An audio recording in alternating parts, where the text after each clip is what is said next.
स्वामी, माँ ने नैवेद्य खिलाकर आने को कहा है।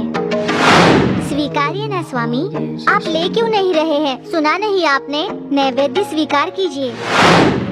अतिथि प्रतीक्षा कर रहे हैं। आपने जल्दी से स्वीकार किया तो मैं जल्दी जा सकूंगा। लीजिए ना स्वामी। अच्छा, रोज माँ लाती है, आज मैं लाया हूँ इसलिए नाराज हैं? घर में अतिथि है कहा ना मैंने, इसलिए आज आपके लिए नैवेद्य मैं ही लेकर आया हूँ। लीजिए ना स्वामी। देखिए, आप शांत रहेंगे तो कैसे होगा?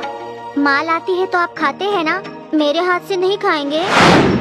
देखिए, अभी कह रहा हूँ, खाएंगे या नहीं?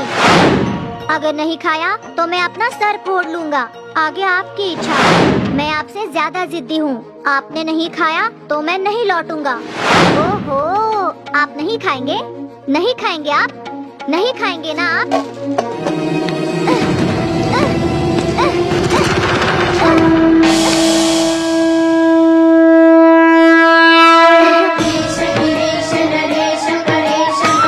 प्रणाम स्वामी।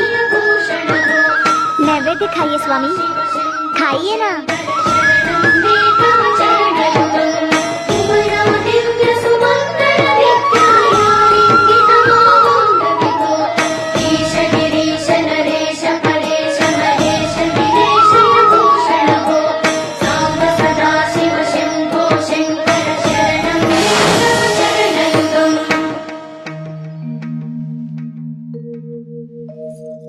जल्दी आओ शंकर बेटा, तुम्हें इतनी देर क्यों हो गई?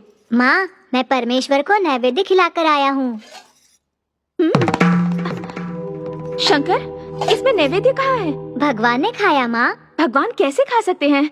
हाँ माँ, भगवान ने ही खाया है। तुमसे कहीं गिर गया और तुम मुझसे झूठ तो नहीं कह रहे हो? मैंने तुमसे कभी झूठ कहा है क्या? तुमने ही भगवान को नैवेद्य खिलाकर आने को कहा, उनके सामने रखकर खाओ कहा तो बहुत देर तक वो आए ही नहीं। मुझे बहुत क्रोध आया। मैंने कहा खाइए नहीं तो मैं अपना सर फोड़ लूंगा। सर फोड़ ही रहा था तो शिवजी प्रकट हुए और उन्होंने नैवेद्य खा लिया। सच कह रहे हो? सच माँ, मैं सच कह रहा हूँ। बेटी तनिक ये पात्र मुझे सौंप देना।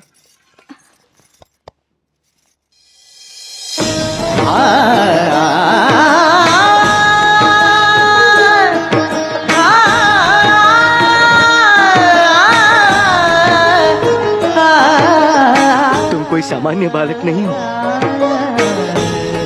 हाँ, ओहो स्वामी जी। बहुत भाग्यशाली हो बेटी। साक्षात भगवान को ही अपने हाथों से नैवेद्य खिलाने वाले एक सुकुमार को जन्म दिया है तुमने। तुम्हारा जन्म सफल हो गया है। कितने भी पुण्य क्यों न किए हो, कोई कितना भी भाग्यशाली क्यों न हो, परंतु शिव के साक्षात दर्शन मिलना अत्यंत दुर्लभ है। ये बालक सामान्य नहीं है। इस बालक के स्पर्श से ही मेरा जीवन धन्य हो गया। ओम नमः शिवाय।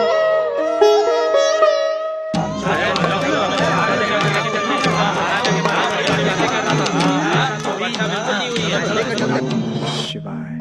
ओम नमः शिवाय। शिवदत्त। ओम नमः शिवाय। अय शिवदत्त। ओम नमः शिवाय।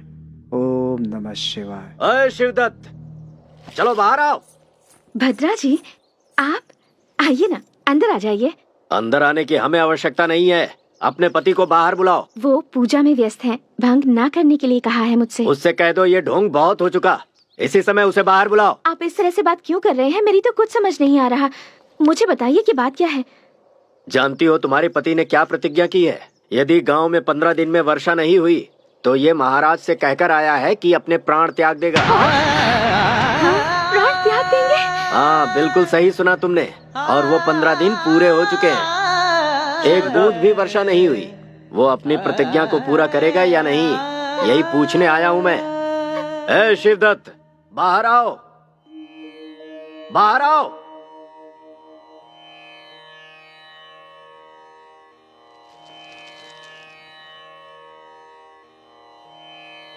ओम नमः शिवाय।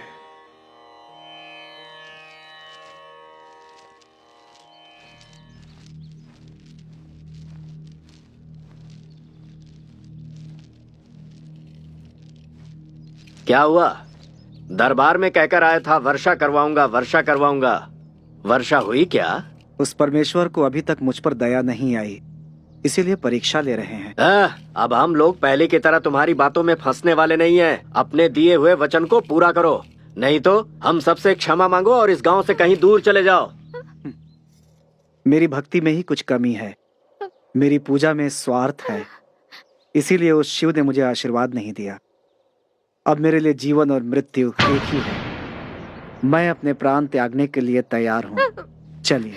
सुनिए जी, इतना कठोर वचन लेने से पहले आपको अपनी पत्नी या अपने पुत्र की एक बार भी याद नहीं आई? कोई भी संबंध शाश्वत नहीं है पार्वती, सिवाय एक संबंध के, और वो है ईश्वर का संबंध। ना नहीं कह रही हूँ, लेकिन आपने अगर हमें भी एक बार बता दिया होता तो। ये शरीर, ये प्राण, सब कुछ ईश्वर का दिया हुआ प्रसाद है। जब इस पर मेरा कोई अधिकार ही नहीं, तो इसे छीनने के लिए उन्हें अनुमति की कोई आवश्यकता नहीं। मन, हृदय और करुणा, विवाह के बाद सब कुछ आप ही को माना था। मंदिर में मैंने अग्नि को साक्षी मानकर आपके साथ फेरे और वचन लिए थे स्वामी, इसलिए मैं आज भी आपके साथ ही आऊंगी। वचन मैंने दिया है, उसे पूरा करने का दायित्व भी मेरा ही है। किंतु मैं आपकी पत्नी हूँ। एक दूसरे के लिए जीना चाहिए, परंतु प्राण नहीं त्यागने चाहिए। हमारा बालक अभी छोटा है, इसका पालन पोषण करना भी बाकी है। मेरे पश्चात ये कार्य तुम्हें ही करना होगा। एक और बात पार्वती, नियम के अनुसार तुम्हें अतिथियों का सत्कार भी करना होगा। भद्रा जी, चलिए चलते हैं।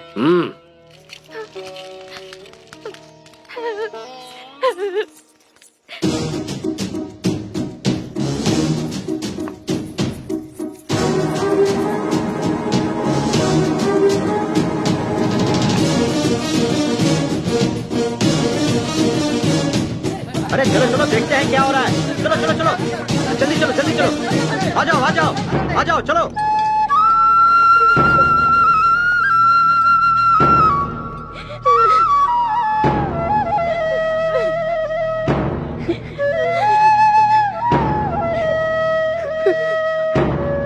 शिवदत्त, तुम्हारी जान लेना राजा जी का उद्देश्य नहीं है।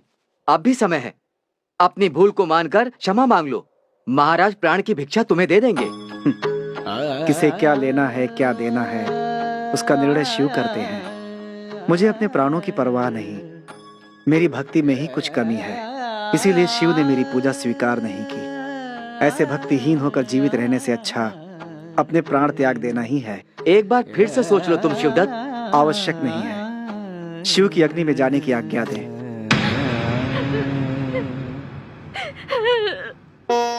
मेरे पुत्र के हाथों ही मुझे अग्नि दिलवाइएगा। नहीं पिताजी।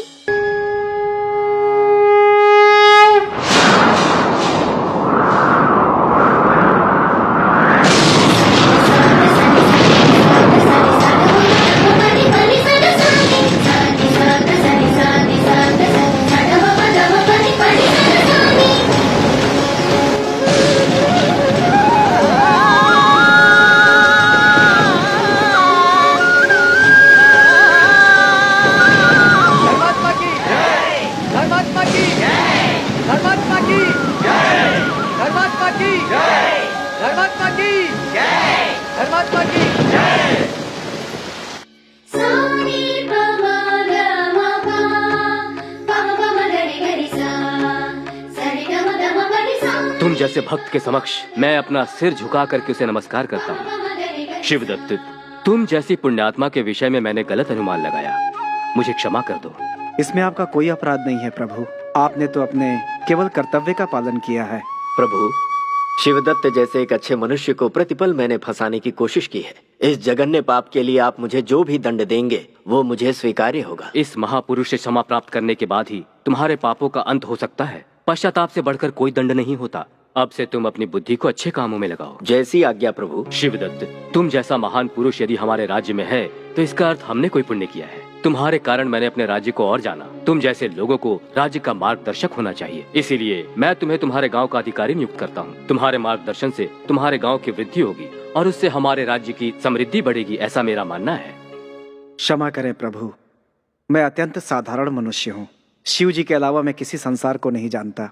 मुझे इतना बड़ा दायित्व तो ना दें। वास्तव में वो जगह भद्रा जी के लिए ही ठीक है। मेरी विनती है कि भद्रा जी को हमारे गांव का अधिकारी नियुक्त करें।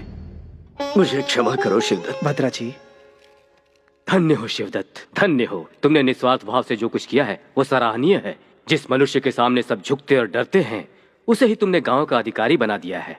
सत्य है, तुम एक धर्मात्मा हो। धर्मात्मा की, धर्मात्मा की, धर्मात्मा की, धर्मात्मा की।